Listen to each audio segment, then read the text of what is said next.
Good morning, everyone.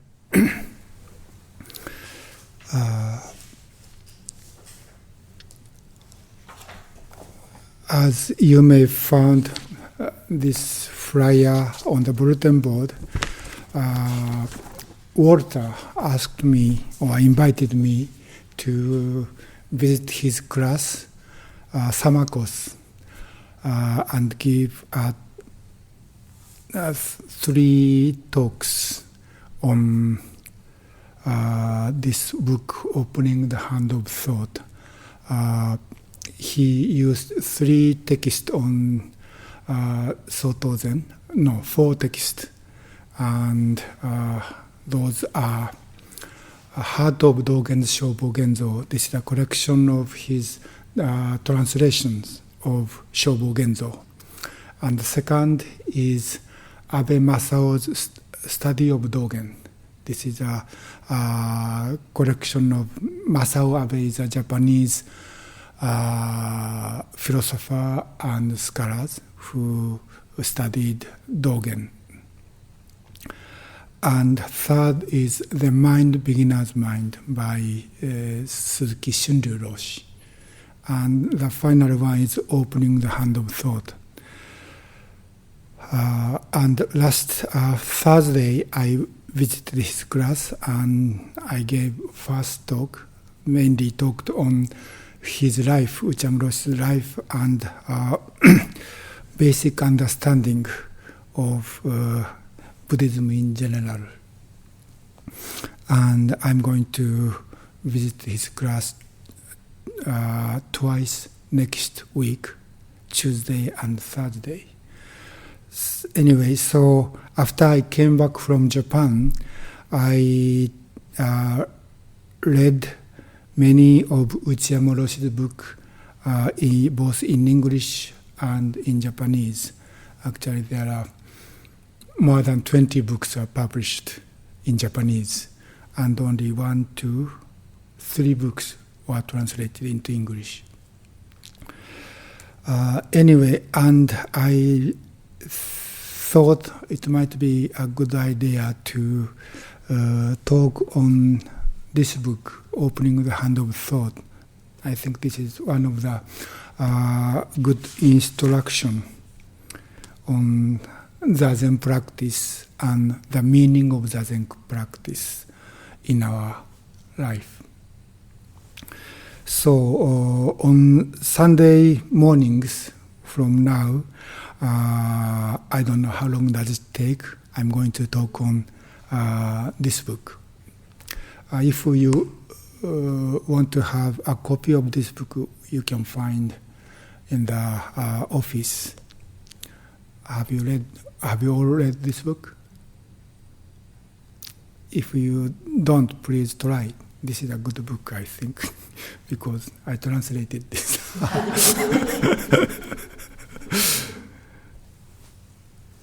The microphone is in the way, you can move it back. Okay.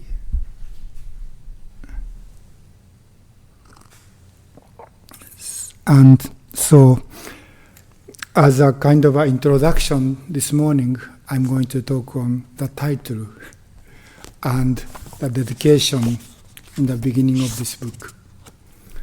This title, Opening the Hand of Thought, is a, I think, strange English expression, because this is a very literal translation of the Japanese expression Okumura Rōshi often used. In Japanese, that is 思いの手放し。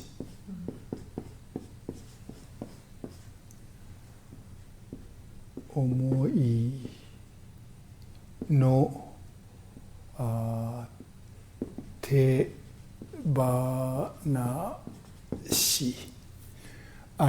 Or sometimes he uses the expression 頭。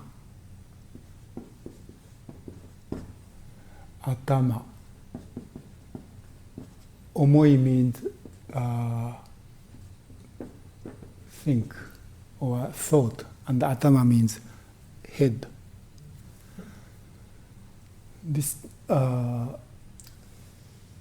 This Chinese character has two parts. This part is mind,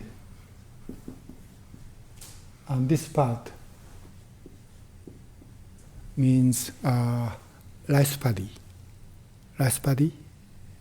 or rice field. So our mind is like a field from which all different kind of plants sprouts and grow, and some of them might be useful and meaningful, and others are like a weed. It's not good do anything good. So in order to grow rice plants, only rice plant, and not too much weeds, we have to take care of this field.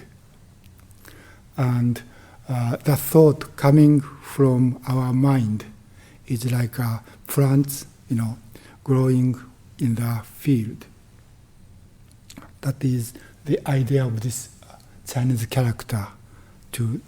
So for Chinese and Japanese people, to think means something grow up from the ground or mind ground. So this omoi is think or thought, but this is not only logical, conceptual way of thinking, but it includes feelings or emotions or everything happening within our mind. And this te means hand.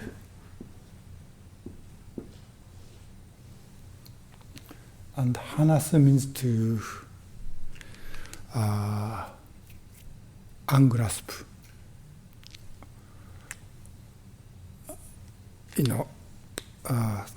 Okumura Rōshi often did a gesture while he is talking about this opening the hand of thought. He grasped a reading glass. He used a reading glass when he gave a talk. And he opened his hand, then it fall down. That is what this tebanashi means. When we think, we grasp what we are thinking, our thought. But when we open the hand of thought, that content of thinking fall down. And this is what we experience in our Zazen. When we sit in this posture facing the wall, we don't have any object outside. And we have no technique. We don't have any object to pay attention or concentrate. Still, all different kind of thoughts are coming up within our mind, like plants from the ground. And when we make those thoughts object of our mind, then there's a separation between this person and this thing that is thought. And when we actually being involving in this thinking, we grasp this thing as my thinking. And when we found that I'm thinking, then we return to this posture and breathing and letting go. Then, the thought which has been grasped fall down, actually disappear. And we found only the wall in front of us.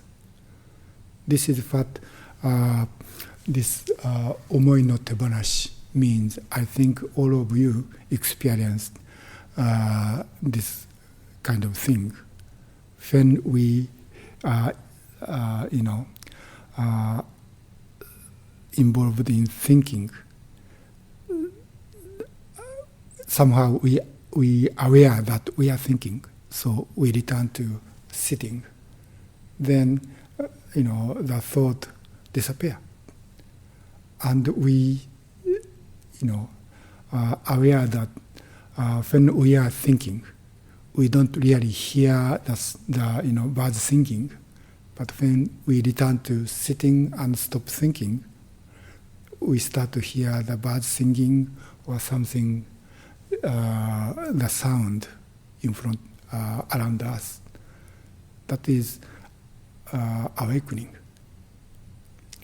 Instead of thinking. When we think, we are kind of close to the rest of the world.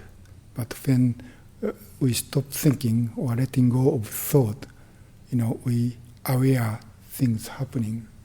Of course, in front of us, only the wall is there. That is the meaning of this expression, 思いの手放し. So I made a very literal translation, open or ungrasp, open the hand of thought. I made this very literal English translation for this Japanese expression when I was at Varezendo. I think final 1 year or so when I stayed at Varezendo in Massachusetts. I had a problem with my body. I went there when I was 26, and we had a lot of hard work. So I did manual work, like cutting trees and digging out the stumps and dig well and making firewood. We cook and we heat with firewood. We cook all the year round with firewood. We didn't have gas stove, and we heat during the winter. We heat with wood stove. So we had to make a lot of firewood. So making firewood was a big project.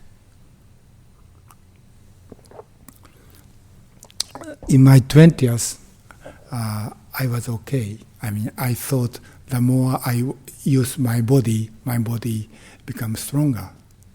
But after, I became 30 years, it didn't work in that way. So my body, I had pains many places on my neck and shoulders and elbow and knees because too much shoveling. All right side. That means I use only this side. So I couldn't work a lot. So instead of working using my body, I started to use my head to work. And because someone asked me to translate Okumura Rōshi's final lecture at Antaiji. That is a final part of this book. Part 8. The title is The Way Seeker. This is a translation of Okumura Rōshi's final lecture at Antaiji before he retired. That was February 1975. So I started to work on translation of this part, and the usual English translation of this expression is letting go of thought. And I don't like the expression letting go of the thought so much. The meaning is the same, but somehow, letting go of thought, oops. Oh. Impermanence. Has not so much, power. It's just a. Do you have another pair that you'd like me to get? I think it's okay. I don't read so much this morning. So I wanted to make a kind of a unique or more powerful expression for this letting go of thought. So I made this very literal translation, opening the hand of thought. And at that time, Arthur Braverman, who wrote the book entitled, what's the title? Living and Dying in Zazen.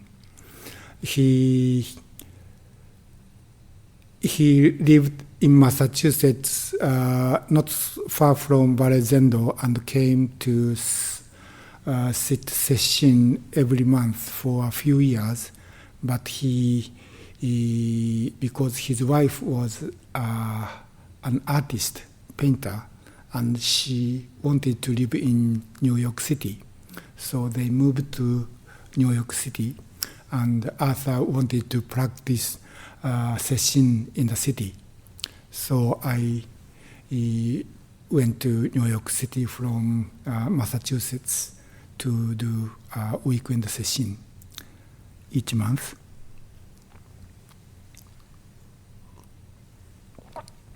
So when I made the first draft, I showed my translation to Arthur Braverman, and he didn't like this expression. He said, "This is not an English." Of course, he understands, Japanese, and he could speak, Japanese frequently. But he said, "This opening the hand of thought is not an English expression, so we have to change." And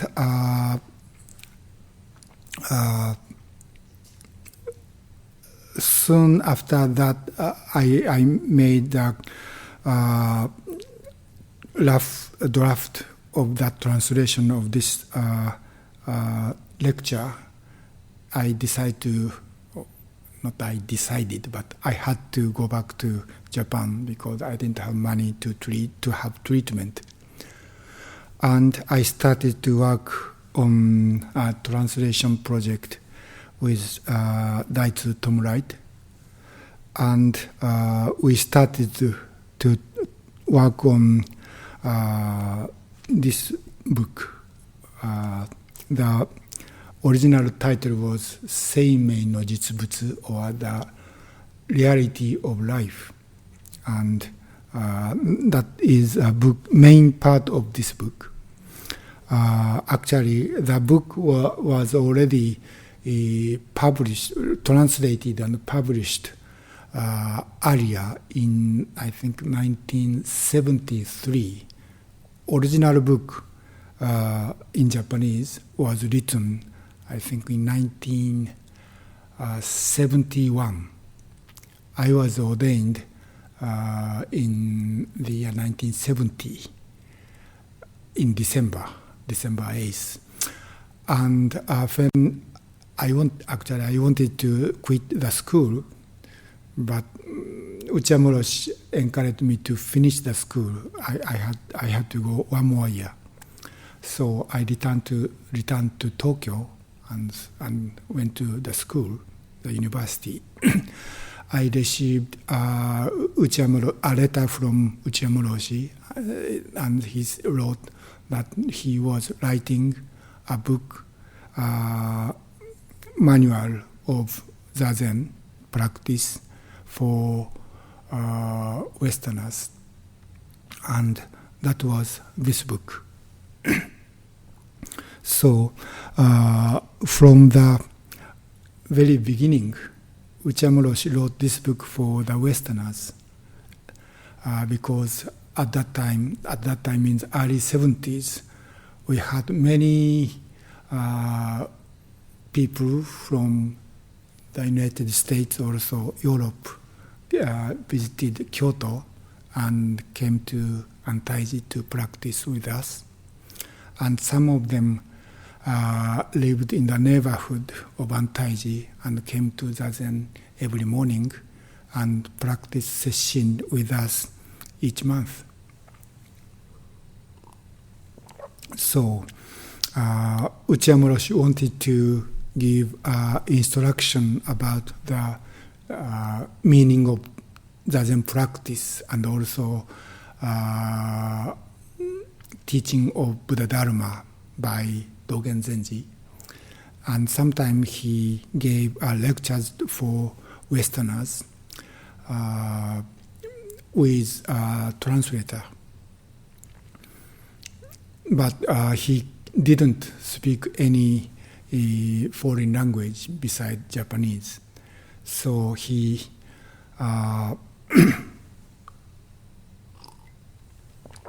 asked 3 of his disciples to go to English school.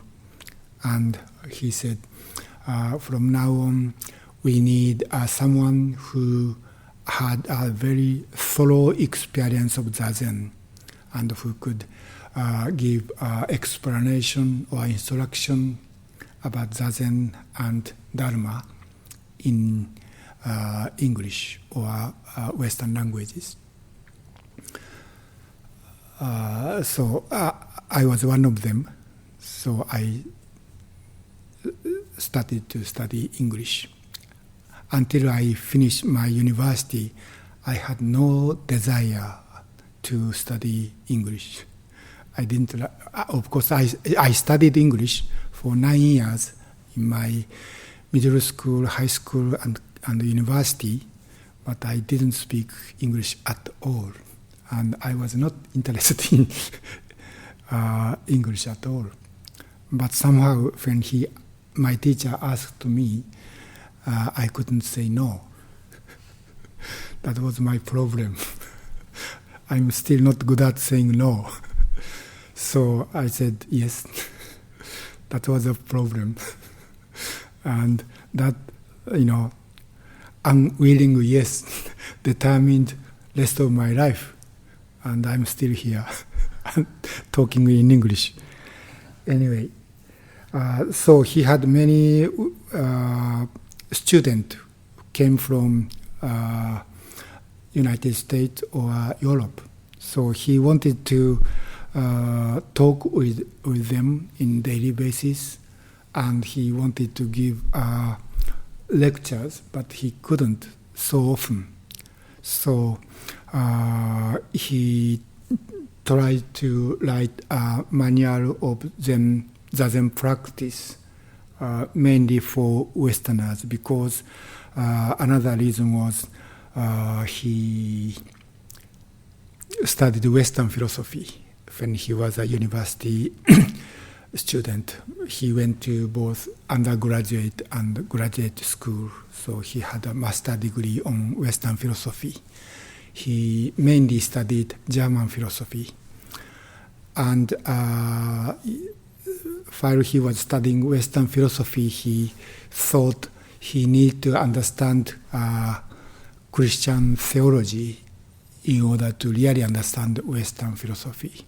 So he also studied Christian theology, of course, in Japan. So he had some knowledge and understanding about Western way of thinking. And he thought that was his kind of responsibility to give some explanation of Zazen and Buddha Dharma in the way understandable for Westerners, many of Japanese Zen masters' way of, presenting Dharma or Zazen instruction is really just sit without any explanation. Just do it. Shut your mouth and do it. That the basic method.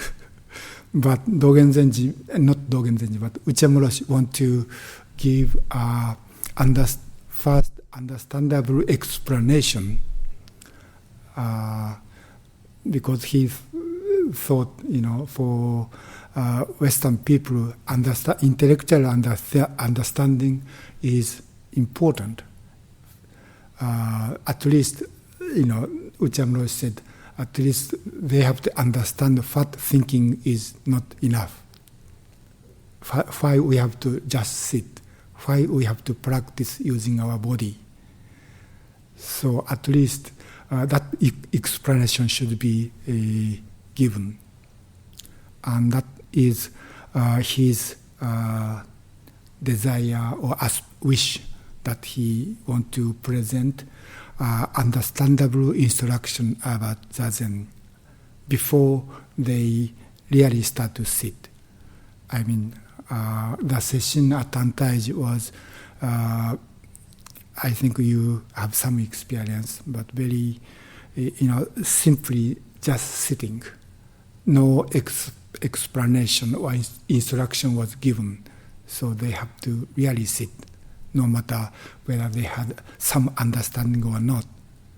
So before they come to Antaiji and sit practice with us, he thought it's helpful for Westerners to have some intellectual understanding about what, this just sitting practice.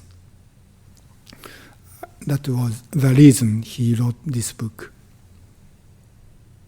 So this was written 1971.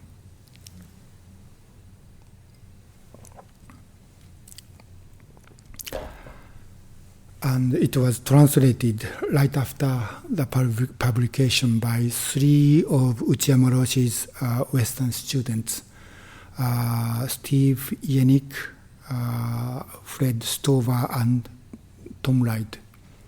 And it was published in 1973.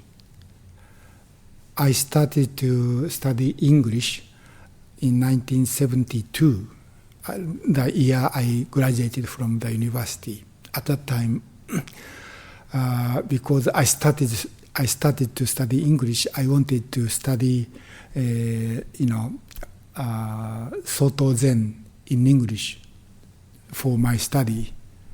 But at that time, I could find only 2 English books on Soto Zen. One is a very small book. And that was a collection of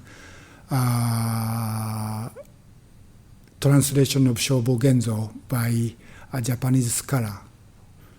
And it was not a good translation. And second was, actually I found 3. Second was the translation of Zuimonki. This is my translation, but Zuimonki was translated by Masunaga Reiho, and it was still in print. The title is Premier of Soto Zen, or something like that. And Suzuki Roshi's Zen Mind, Beginner's Mind was published in 1970. Those are only 3 books I could find in 1972. So this book, Opening the Hand of Thought, original book, and also translation. The title of the original translation was Approach to Zen, and it was published in 1973. So I think this is one of the early first books published, written and published in English. And I'm glad this book is still, available, and many people still read this book.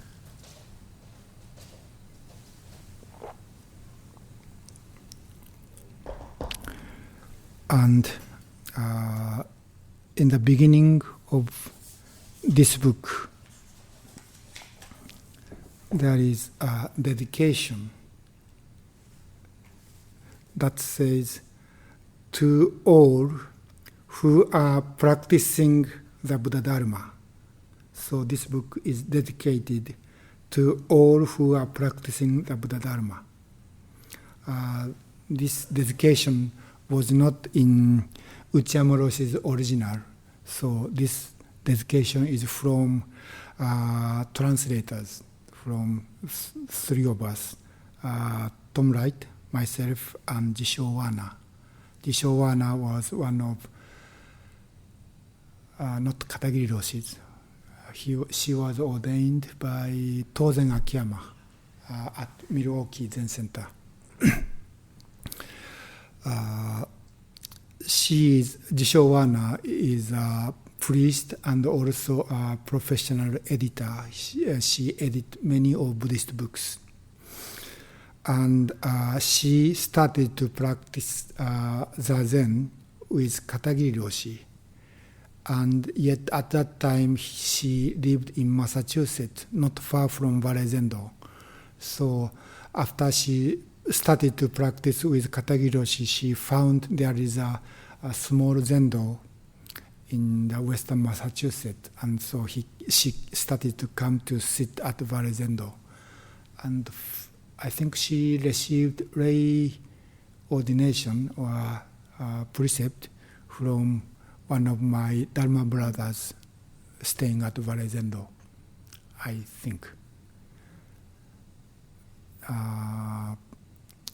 Anyway, so this book is dedicated to all people who are practicing Buddha Dharma. And in the next page, we put a quote from Dōgen Zenji. And the quotation is, sitting itself is the practice of the Buddha. Sitting itself is non-doing. It is nothing but the true form of the self. Apart from sitting, there is nothing to seek as the Buddha Dharma. This is a quotation from Dōgen Zenji's Zuimonki. Well, is there time to talk about it?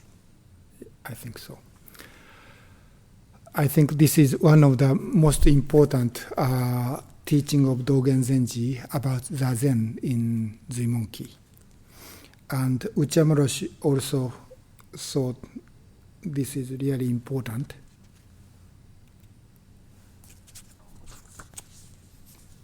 So this book is dedicated to all people who are practicing Buddha Dharma.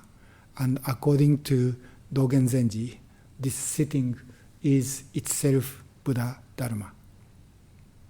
And this book is about Zazen practice. So in Dōgen Zenji's teaching, that is a foundation of Soto Zen practice, this sitting practice or Zazen is essential. That is why Okumura Rōshi wrote about Zazen practice as an essence of Buddha Dharma. And I'd like to talk on what Dōgen said in Zuimonki. This quote is a final part of this section 222 in Zuimonki. And this is a part of Dōgen Zenji's reply to a question. And the question is as follows. On one occasion, someone asked, if you have this book, page 101, how do you feel about the following view? So someone asked to Dōgen Zenji. Upon hearing that one's own self is the Buddha Dharma, and that it is futile to seek anything outside of oneself. What if a student were to believe this deeply, give up practice and studying, and spend his whole life doing good and bad according to his nature? This self is the Dharma, or Dharma is the self, is a kind of a famous teaching in Mahayana Buddhism. And Dōgen Zenji himself said to study the Buddha way is to study the self. So actually to study the Buddha way or to study the Buddha Dharma is to study who this self really is, who or what this self really is. And when someone or some people hear this teaching, if we have to study ourselves and live accordingly to this self, why we have to study something outside, or study from the sutra, or study from the teacher? If we are already Dharma, whatever we do is Dharma. So why we have to practice and study that we don't want to, or it's very difficult for us? Why we have to go through such a difficult practice? And actually this was a question Dōgen Zenji himself had when he was a teenager, before he started to practice Zen.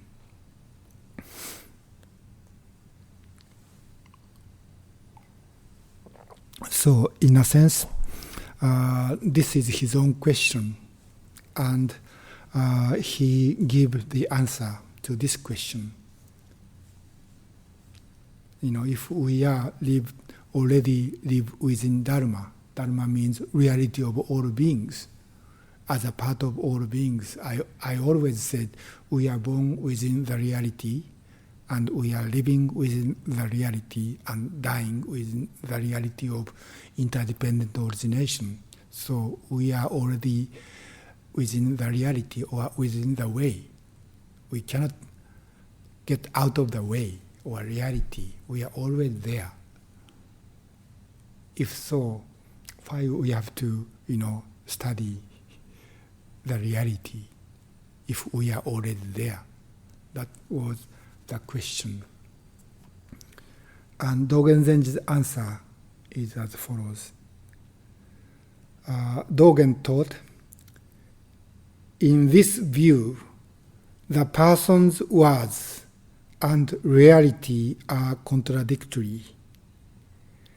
Giving up practice and abandoning study because of the futility of seeking anything outwardly sound as though something is being sought after by the act of giving up. This is not non-seeking. So the teaching is you should not seek the Dharma outside of ourselves. So the person said, okay, then I can stop studying and learning or practicing, because there's nothing outside of ourselves. Then Dōgen said, within this saying, within this way of thinking, to stop studying and practicing, there is a contradiction.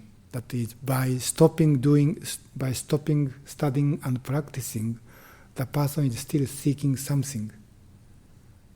If the person does not really seek anything, the person does not need to stop it.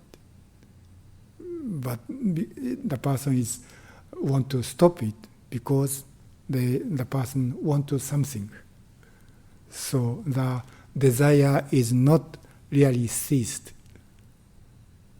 We start to study Dharma and practice Zazen something outwardly.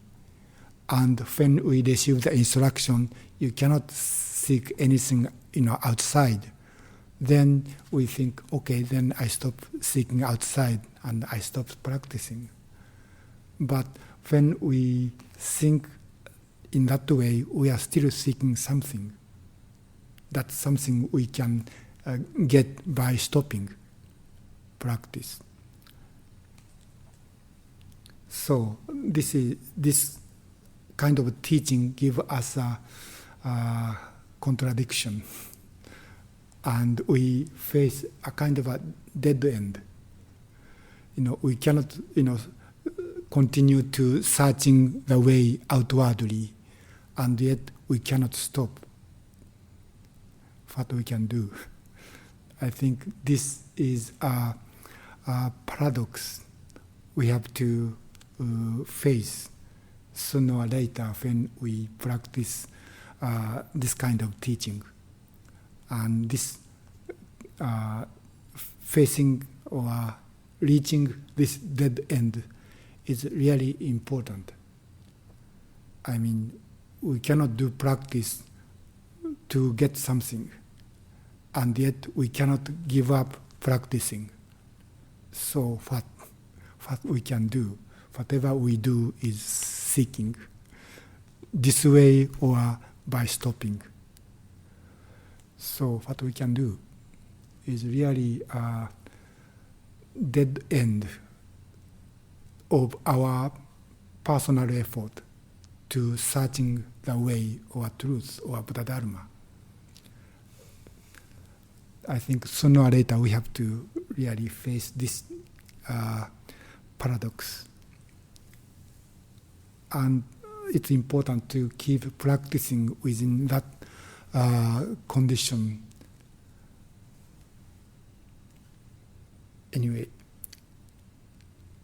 but Dōgen Zen continues, just realize that practice and study themselves are Buddha Dharma.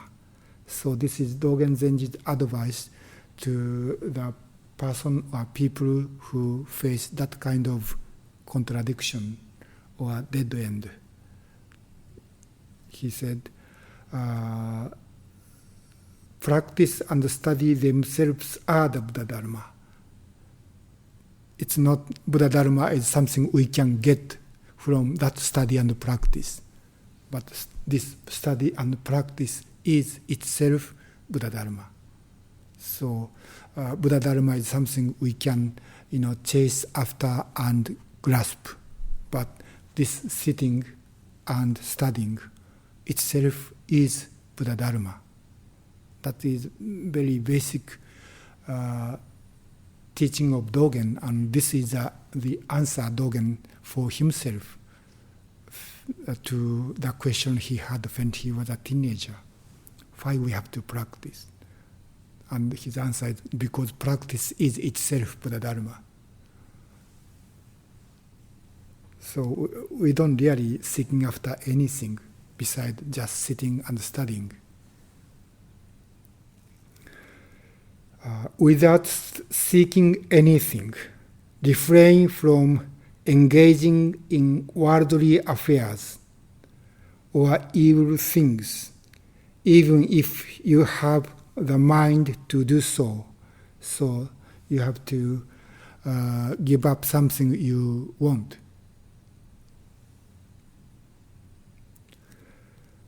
Do not think of or hate the boredom of the practice of the way.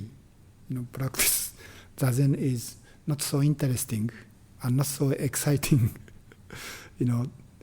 Just come to Zendo and sitting facing the wall day after day for many years is not so interesting thing. And we can get anything. I mean, we cannot get anything So this practice seems nonsense, and it's really nonsense if we try to get something from this practice. But still Dōgen said you should do it.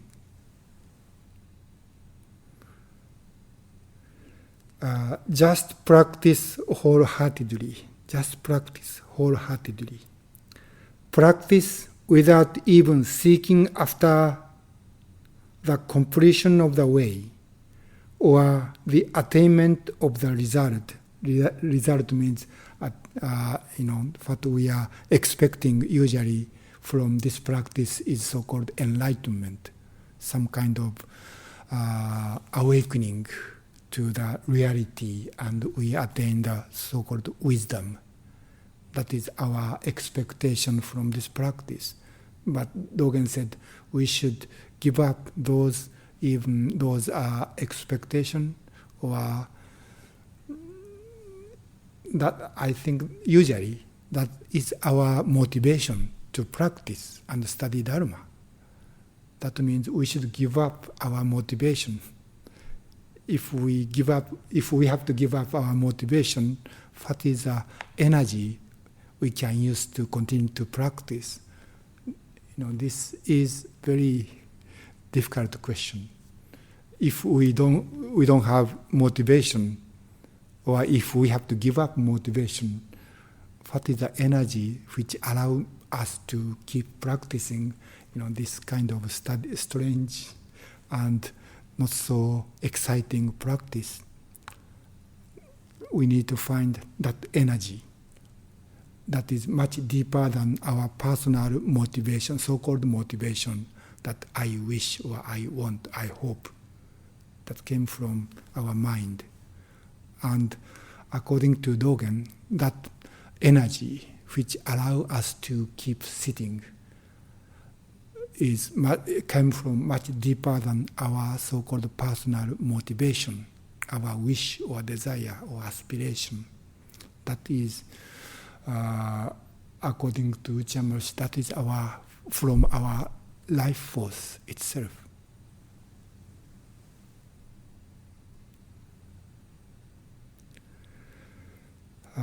So practice without even seeking after the completion of the way or the attainment of the result.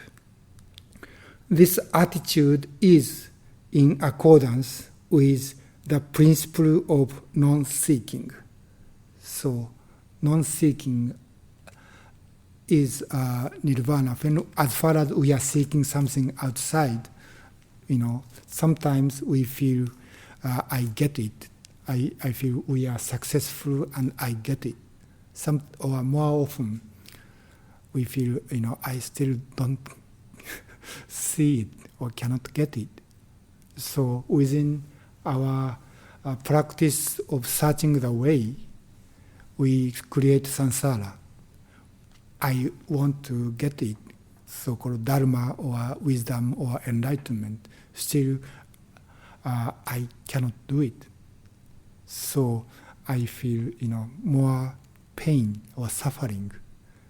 So if we practice with this kind of motivation to attain something, we create samsara within our practice, or our practice become the part of this, running after something to get that something we want, or escape from something we hate, that is delusion, or problems, or suffering, or whatever we don't like. And within our practice, we create samsara and we transmigrate. Sometimes we are happy, we feel, I finally attain the way, or I finally understand the Dharma. But that kind of understanding doesn't last forever. Next moment we may have a question about that understanding. So we are again start to, transmigrate.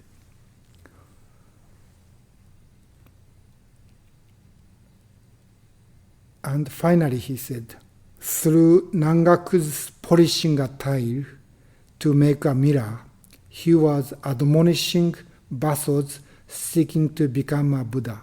This is about a story when Baso was young and practicing Zazen all day, all night by himself. His teacher Nangaku came and asking, "What are you doing? What are you looking for?" And Baso said, "I'm practicing Zazen to become a Buddha." Then Nangaku picked up a piece of tile from the ground. This is a broken tile, so it is something good for nothing, and started to polish it on the rock. Then Baso asked, "What are you doing, master?" The Nangaku said, "I'm polishing a tile in order to making a mirror from the tile, broken tile." Then Baso asked, how can you make a mirror from polishing a piece of tile? Of course, it's not possible.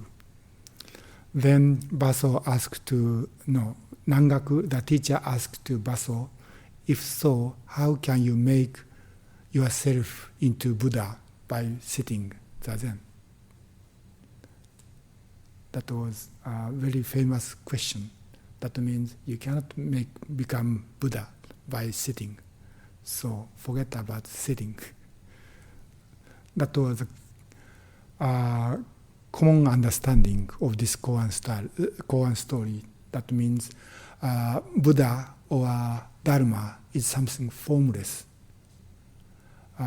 Something formless cannot be attained by this formal practice using these 5 skandhas. You have to awaken to the formless reality. Sitting using this body and mind doesn't allow you to awaken to that reality that has no form. That was Nangaku's teaching to his disciple Baso. But Dōgen Zenji interpret the same story in completely different way. And this is his interpretation that Nangaku didn't admonish Baso and said, "Stop sitting." But he said, "Sitting is okay, but seeking the Dharma, to practice for the sake of becoming Buddha is no good." And Dōgen said, sitting using this piece of tile, that means the 5 skandhas, in which we have a lot of delusions. This sitting itself is making a mirror. So mirror is not a product from this practice, but this practice is itself Buddha's practice. This practice itself is making mirror. So Zazen is mirror.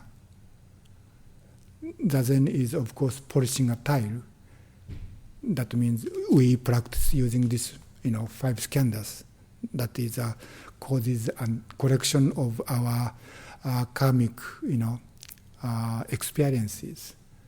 But still, sitting using this karmic body and mind is itself making mirror, and this Zazen is itself Buddha, or this Zazen is itself enlightenment. This Zazen is Dharma. That is kind of a nonsense, in our common way of thinking. That is, we practice something, or we make effort, or we work because we don't like, current condition. We need to make a progress or improvement. So we have to work, and we can work hard because we expect that something good can be expected from this work. But at least in the case of Buddha Dharma, it doesn't work in that way. If we are working in order to get something desirable, then we are still within samsara. It has nothing to do with nirvana or enlightenment.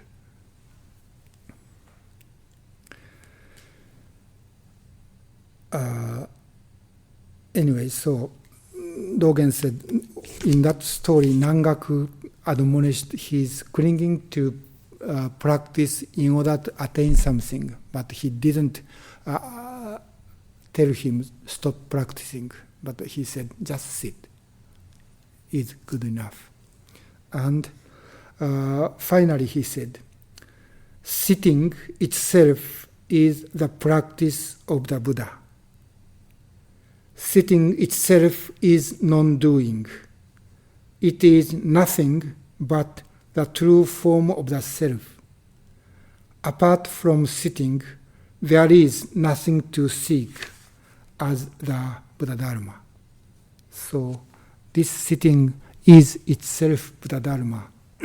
I think this is the very basic message from Dōgen, and Okumura Rōshi's teachings in this book is based on this teaching of Dōgen. That's why we put this quote from the monkey in the very beginning of this book.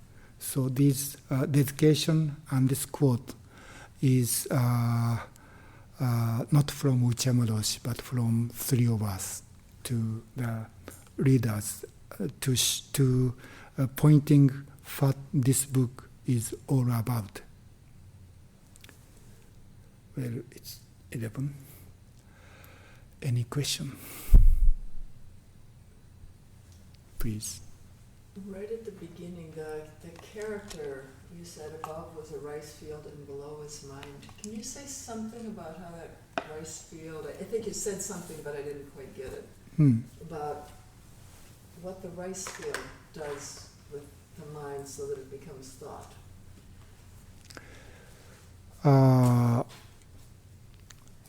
Rice field is a ground from which all different kind of plants grow, like our mind, enlightened thought or with wise thought, and also very deluded, self-centered thought came out from our mind.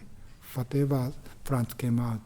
But if we want to call this a rice field, that means this place, this field is to grow the certain crop called rice. In order to do so, we need to take care of the field to allow rice plants in the most healthy way. In order to do so, it said Japanese farmer had to work from the spring until the fall, every day from the morning till the evening. So there are a lot of work to keep, this rice paddy or rice field as a, place where they can grow rice that is enough to support their lives. Otherwise, the field become what we call like a jungle, and we cannot harvest to support to sustain our life. Okay, please. You mentioned in one part that you were talking about the motivation that brings us to practice. Mm-hmm. And, you said it was deeper than our usual Mm-hmm. personal motivations for Mm-hmm. success or Mm-hmm. whatever else. Could you say something more about that? You mentioned the term life force, which is also what Okumura Rōshi said. Yeah, life force is one of the important expression Okumura Rōshi used. He, how can I say, made a kind of a